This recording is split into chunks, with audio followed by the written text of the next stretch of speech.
All right, and we're live. Awesome. To the first issue of this Behind the Curtains Creator Spotlight. Today we're going to be talking to creator of Clock, Whatever Happened to the Arch Rabbit series, Stu. So welcome, Stu, to the first show in the series. Thank you for having me. Awesome. So for those who don't know you, Stu, Megatomic Battle Rabbit, and if they haven't, they should be off to our store to buy the series right now. Tell us a little bit about yourself. Obviously, um, God, I'm a comic writer from the West Midlands in the UK. Um, I've been nominated for a couple of awards. One was the British Comic Award, and currently Comic Scene Awards. And as you said earlier, I've written uh, Megatomic Battle Rabbit for yourselves and Clockwork Ink, whatever happened to the archetype, Prime, and I've done a bunch of sort of stuff on different anthologies and things like that. So yeah, all very boring and by numbers, but you know.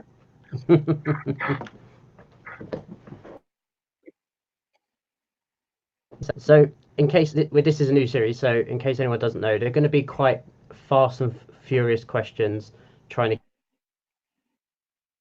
Yeah. So I'm just going to keep firing them at you. So, where did the idea for Megatomic Battle Rabbit originally come from?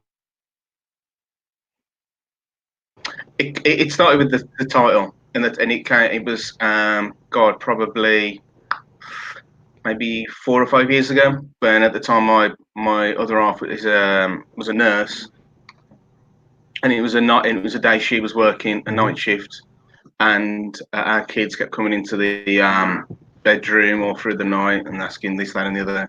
And I reckon I probably had maybe 2 hours sleep that night, and the next day to sort of keep awake, I was coming up with stupid sort of comic titles. There was one, Aqua Teen, Hamster, and things like that. And Megatomic Battle Rabbit was the one that sort of stuck and was sort of the one and because at the time I was sort of playing around with the idea of doing sort of the story or what eventually would become the story, and then that name stuck, and it sort of everything after it sort of slowly gestated, and I sort of got exactly. Eventually, I got exactly what I was getting at. So yeah, it was pretty long sort of process, but once the initial seed was sort of planted of the title, then everything else slowly with time came together. But I mean, I've said this before, but there are sort of elements which are sort of autobiographical in there, and like and lots of sort of Easter eggy things that.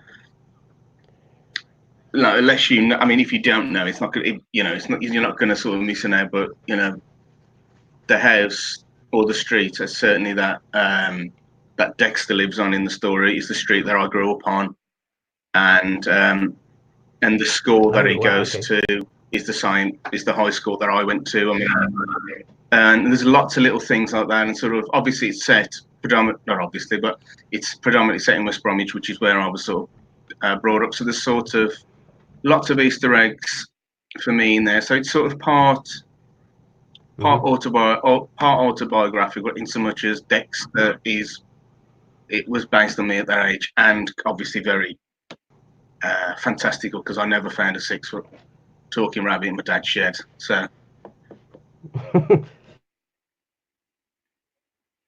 in the sense that you are the big 6 foot bunny rabbit, so that could have been interesting. Well, who knows? It's all smoke and mirrors. Yeah. So for those who don't know, Megatomic Battle Rabbit, year I believe it was, and we've finished 4 issues in total now. So that's the end of the run you've done so far. Yeah. it's weird, really weird. It's sort of when I've done series before of like 3 and 4 issues, and it's always sort of when I've done the fourth issue, and it's out there, it's always felt quite fine. And I've gone, well, that's done now. What next? Whereas I don't. It's the first time I've sort of experienced not wanting to leave a character alone and wanting to do what the next thing. I'm not ready to sort of put him at the back. He's not. There's just I want to do something else with him and that world, and so it's sort of there's a certain amount of pride in sort of finishing the story, and the people who've enjoyed it seem to really enjoy it. Then there's this thing of, I'm not ready to sort of say goodbye to him yet. So hopefully there'll be more. But I mean, obviously.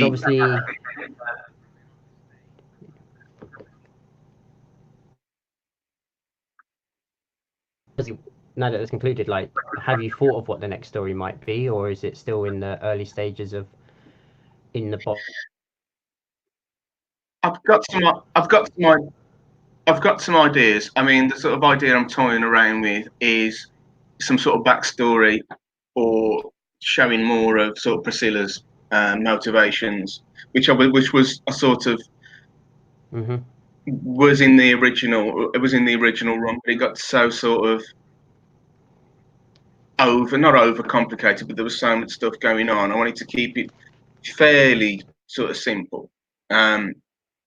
But I just want, so a potential sequel, I'm sort of thinking about explaining why she is as passionate about, rather than she just being the baddie,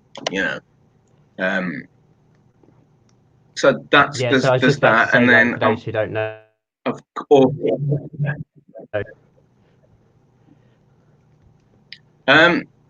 she's sort of like the bad sort of. She's the big bad of the story. Is the government agent who's sort of obsessed with aliens as Dexter is, but in a more sort of sinister way. And she also looks remarkably like Bridget Nielsen. So make of that what you will. So obviously, next month actually, Megatomic Battle Rabbit is going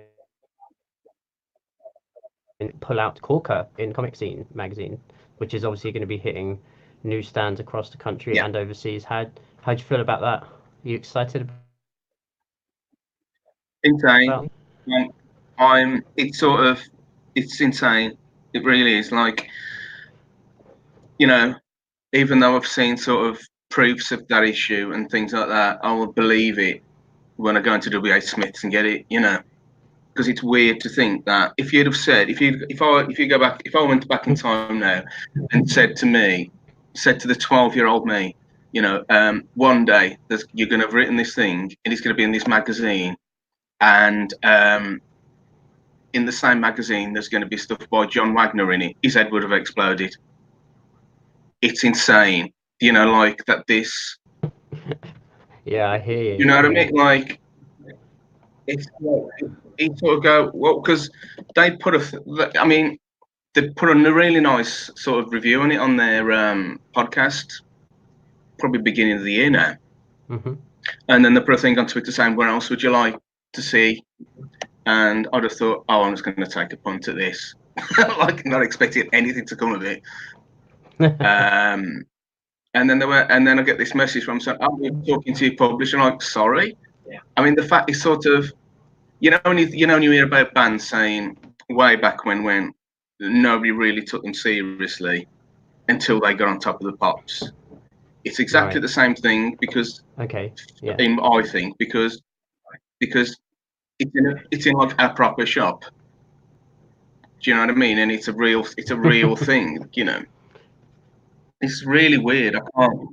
It's like to go into. It's really crazy. I'm sort of just record ourselves getting it off the shelf. Oh, that's happening. That's happening.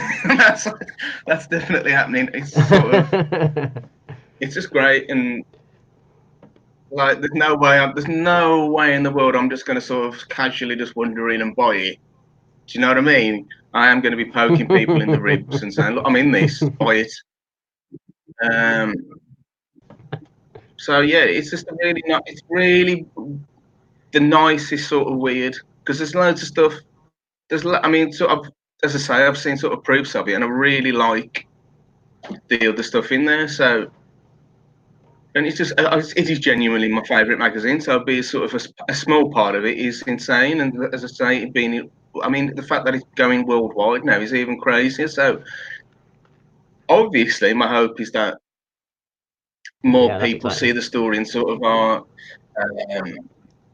sort of fall in love with the character or are interested. So, yeah, we'll see. I'm really excited about it. Really excited. Yeah, so for those who are listening and watching, a slight change to the lettering in this issue as well, based on a lot of feedback we got from various readers of the actual series, doing in preparation for collating the book into the volume 1 of Megatomic Battle Rabbit, which hopefully should be coming to the next big step, I guess, for all of us at the publishing house and yourself, Stu, and Israel, obviously. Yeah. So how did you and Israel meet for the art on this book? I've worked with Israel on a few things now. I was looking for somebody for a 2-page story that ended up being in an anthology. I think it was probably 6 or 7 years ago now, and we were introduced via a mutual friend, Darren Blackburn. His name is, and we just sort of hit it off. We've got very similar sort of sensibilities, and it's really weird stuff like we both have 2 kids that are the same age, and it's really weird. So when I sort of refer to him as my Spanish brother from another mother, and because it's just weird how we exchange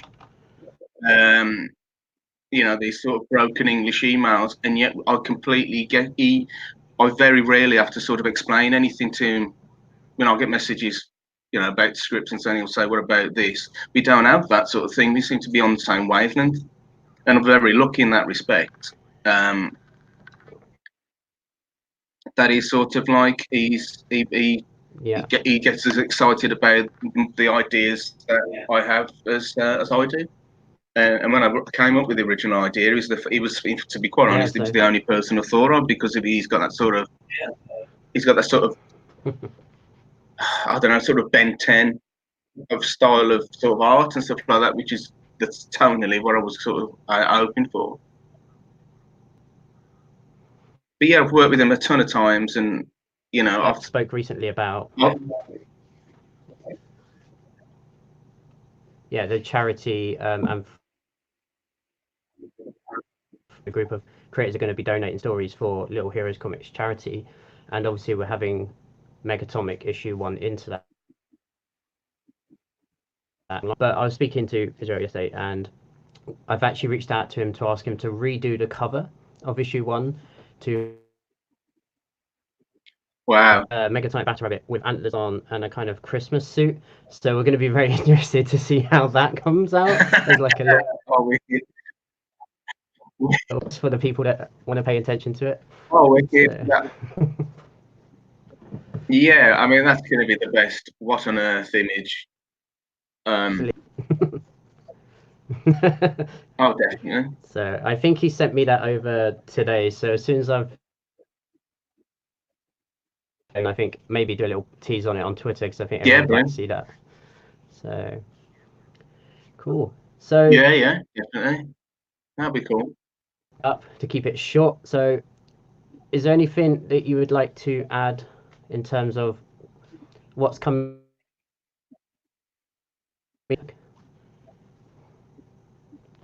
Oh God, there's quite a lot actually. I've got about 5 or 6 different projects on different stages of sort of completion.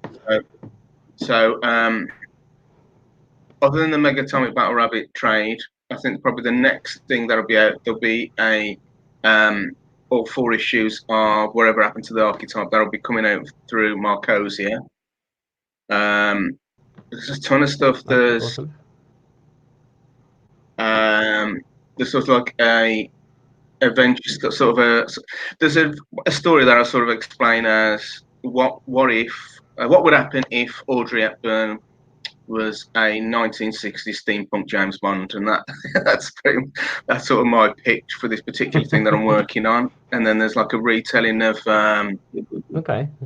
Alice in Wonderland that I'm working on, but there's loads of stuff, and there's as I say, I've probably got about 5 or 6 different stories waiting with that finished with the art in various stages of completion, and I'm probably working on about the same again in sort of script wise and stuff.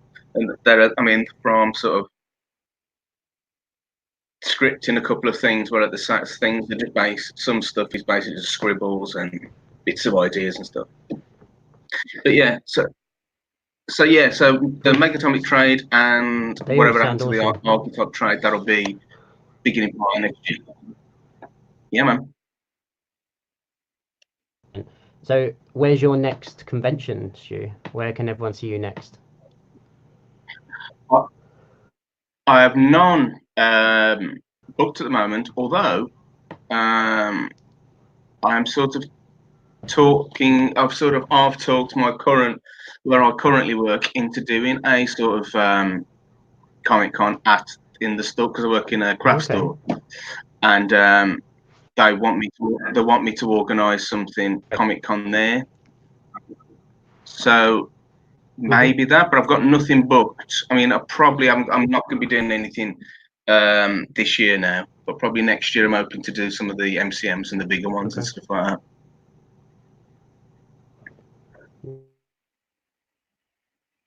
Yeah, everyone, MCM, that'd be great if we can do that. I'm thinking we're going to try and get definitely going in January.